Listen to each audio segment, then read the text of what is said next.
I serve on the House Select Committee on Intelligence, and we're often briefed on climate change as a threat to our national security.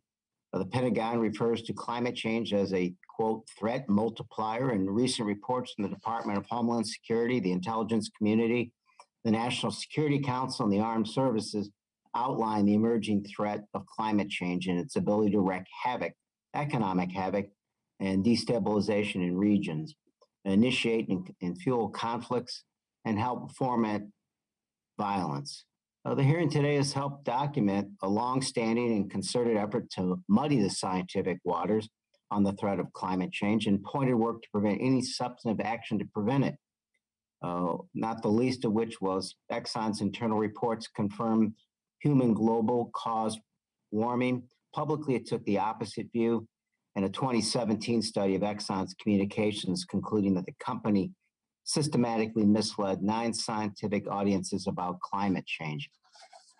But I think the person who put that all best, Dr. Rod Schoonover, he served a decade for the U.S. intelligence community as senior analyst and senior scientist in the Bureau of Intelligence and Research at the U.S. Department of State as a director of Environment and Natural Resources.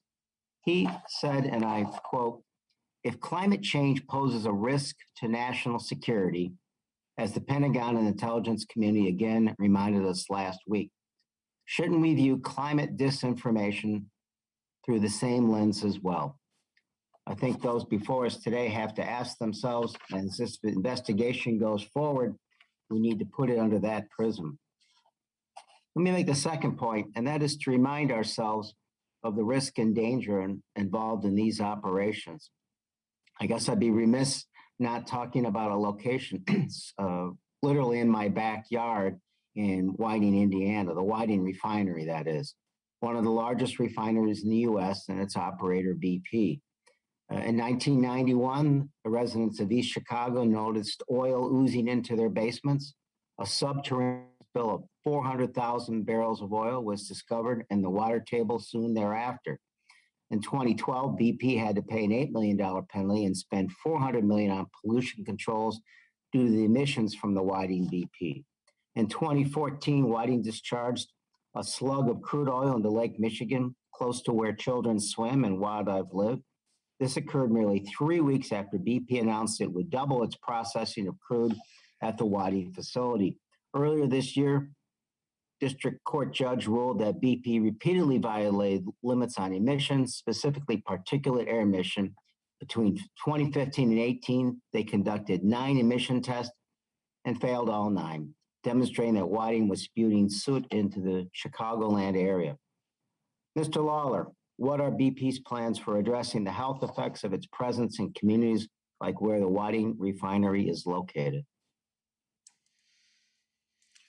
Thank you for the question, Congressman. So, I'm aware of the incidents that have occurred at Whiting over time. And what I can share with you is that we take the safety of the community and the safety of our employees very important, and that includes the safety of the water and the air that's in the area. What I can say is that we are dedicating resources to correct any deficiencies at the Whiting refinery that we find. As you know, the industry is focused on this. We're focused on it, and it is one of our largest refineries in the United States. And the commitment that we have is to lower emissions at the refinery over time and to protect all the individuals that work in and around the refinery. I think given the limited time we have, what makes sense is if you could submit to the committee the improvements that you deem necessary, where you are in the timeline to make those improvements, and when you expect those to be completed, if you would commit to that, please. Yes, we will follow up with the actions that we're taking. Thank you. I yield back.